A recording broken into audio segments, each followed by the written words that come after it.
Bonsoir, je suis Jean-Claude Michel, je suis photographe de carrière et aussi chef cuisinier. Je suis né et je vis en Haïti. Mon travail en photographie a commencé autour de 2012-2013 et j'ai commencé à travailler dans le domaine du portrait et après je me suis trouvé une voie dans ce qu'on appelle la photographie de mode. Je suis un membre de la communauté photoblog de Vogue et j'ai des photos sélectionnées par Vogue Italia. Et aussi, j'ai une série qui a été publiée par Coupe, qui est une organisation de photographie basée en Australie. Je n'avais pas pratiqué avant du tout, c'est après le documentaire. J'ai commencé littéralement en cherchant quelque chose d'autre à faire après tout. Le documentaire de 2012 en Haïti, c'était quelque chose d'assez grave. J'ai voulu avoir un hobby, quelque chose d'autre à faire et j'ai commencé sans vraiment porter l'attention à le fait que c'était quelque chose de vraiment guérisseur pour moi par rapport au traumatisme, d'avoir perdu des amis, des trucs comme ça. Et ça m'a vraiment beaucoup aidé. Oui, on peut dire ça comme ça. C'est vraiment euh, des petits articles de temps en temps, mais je peux dire que on essaie de faire le chemin à un certain moment. Ce qui arrive, c'est qu'à un certain moment, j'ai arrêté parce que j'étais pas inspiré. Je sais pas pourquoi. Bon, je vivais des choses un petit peu difficiles dans ma vie et j'ai vraiment arrêté. Et maintenant, je recommence et ça change. Et j'espère aller plus loin et vraiment parler de ce qui m'intéresse et de ce qui est nécessaire dans le monde que l'on vit.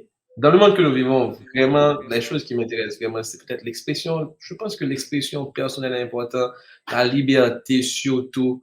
Je pense qu'il y a on fait beaucoup de choses pour se faire voir sans vraiment être honnête. L'honnêteté, c'est quelque chose qui est vraiment important pour moi.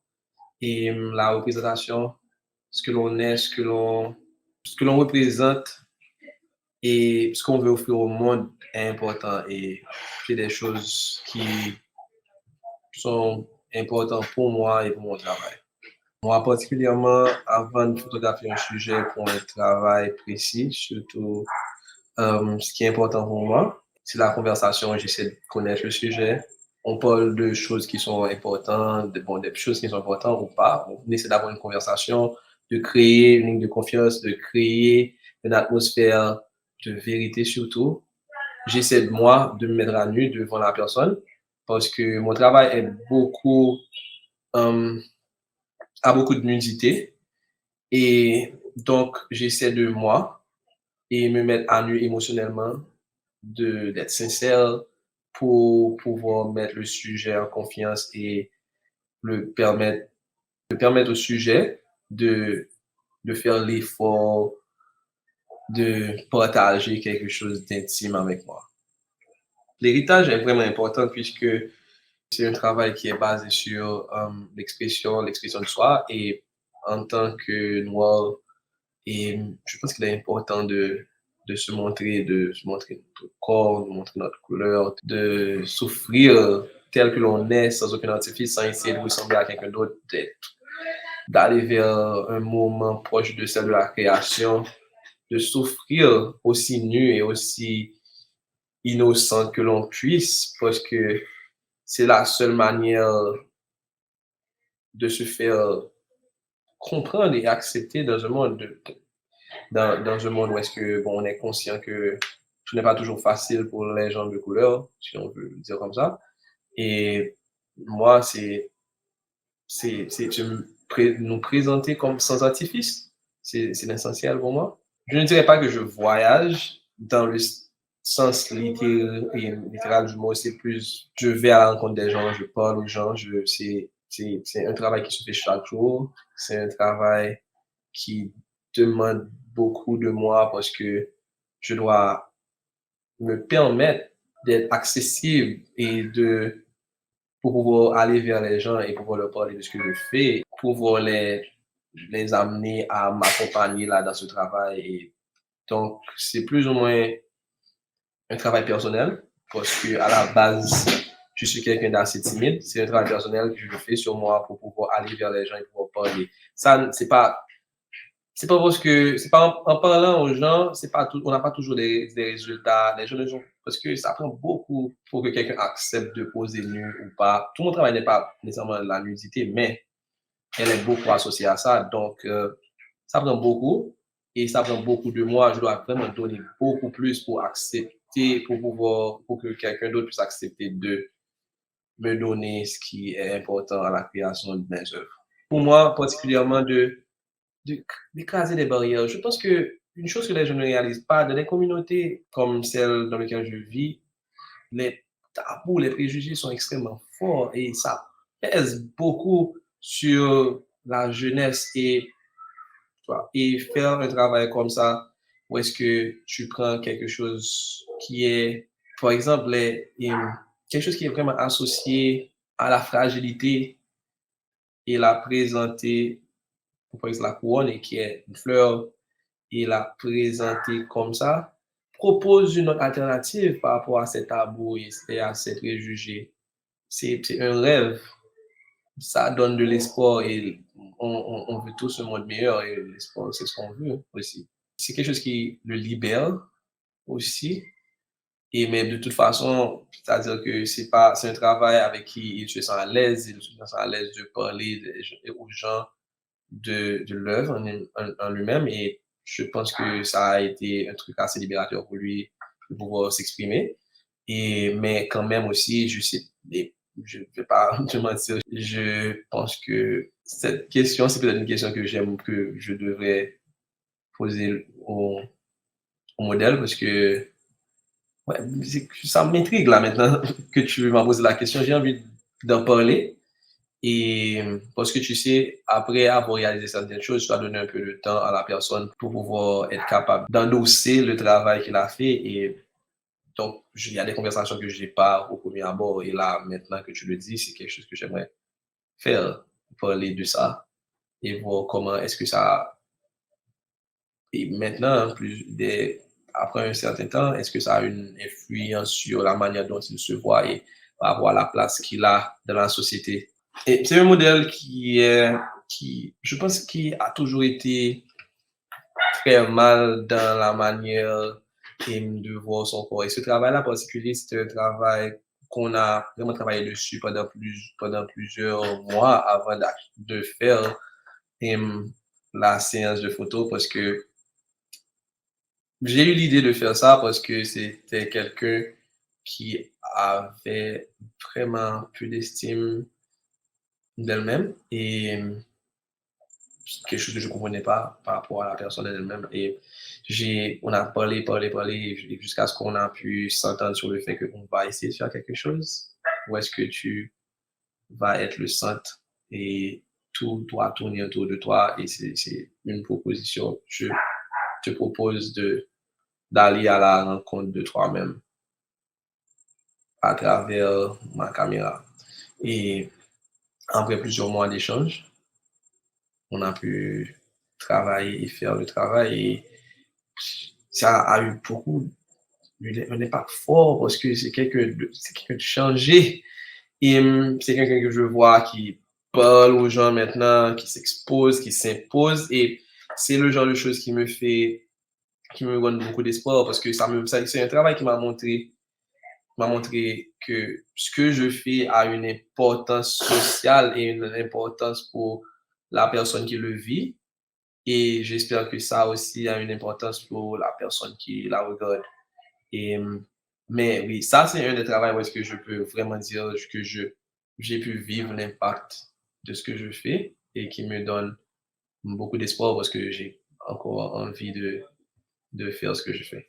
Dans ce contexte-là, tu vois, et je pense que le Canada est un pays avec beaucoup de gens de différentes ethnicités et ce melting pot culturel qui est majoritairement d'origine africaine est important parce que ça permet aux gens d'héritage africain de se faire une place, de revendiquer une importance et un respect qu'on ne devait pas être en train de faire de toute façon, mais puisque c'est la société dans laquelle on vit.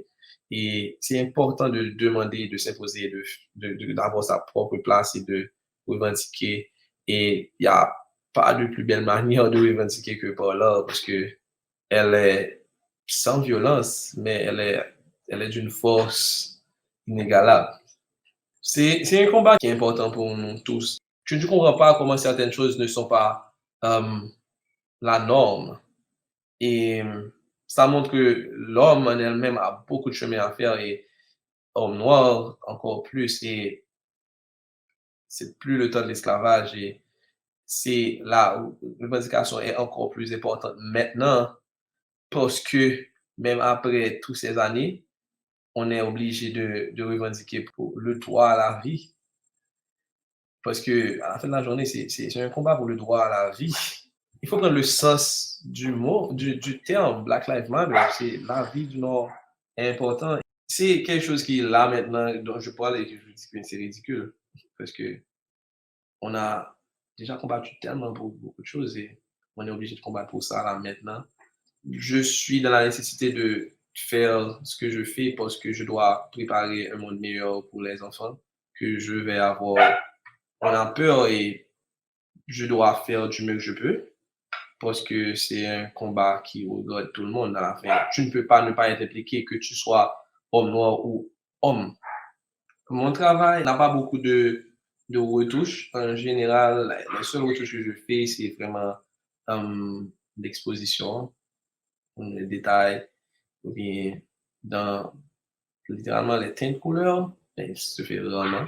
Et en général, et le truc, c'est que lorsque je photographie, c'est toute une conversation qui se fait avec le modèle. On discute, on prend des photos et on explore ce qu'on ressent sur le moment et le message qu'on aurait aimé passer. C'est toute une discussion et ça vient, ça part, je propose, le modèle propose et à la fin, on tire, ce résultat, c'est l'idée conçue par les pensées, les pensées qu'on a eues sur le moment.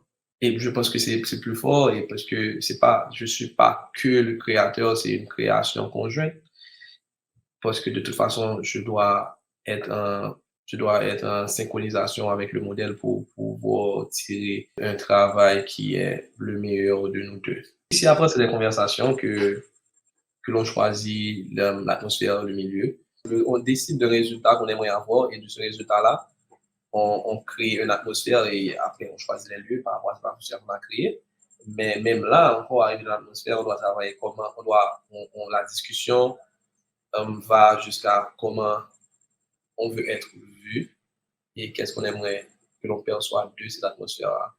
Parce que la notion du point de vue est importante et vouloir une atmosphère et être dans l'atmosphère, c'est deux choses différentes.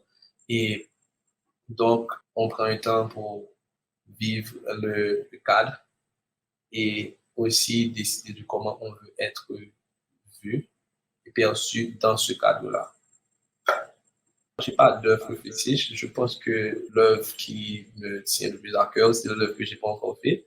Je fais beaucoup de portraits et ça fait des années que je travaille sur une série d'autoportraits et ça prend du temps parce que la perception de soi est quelque chose d'assez troublant et ce qu'on n'est pas toujours ce que l'on perçoit.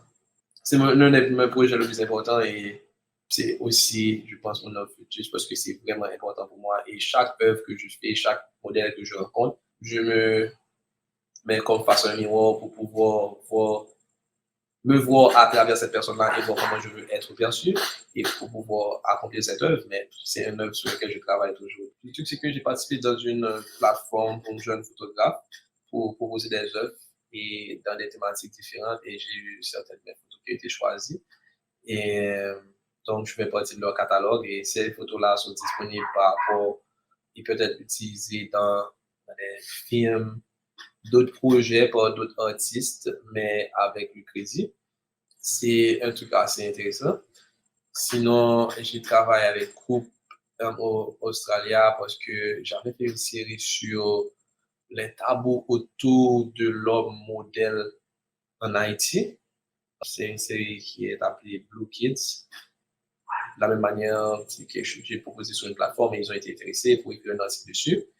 Là, maintenant, je commence à travailler avec des compagnies de vêtements et je suis à fond dans l'éditorial. J'essaie de créer un monde autour de certaines choses, des marques de vêtements de créateurs noirs, parce que je pense qu'on a beaucoup de choses à dire et créer des univers visuels autour de ces créations est une chose importante. C'est un travail que je prends à cœur. Je commence à travailler avec deux marques de designers, de jeunes designers haïtiens.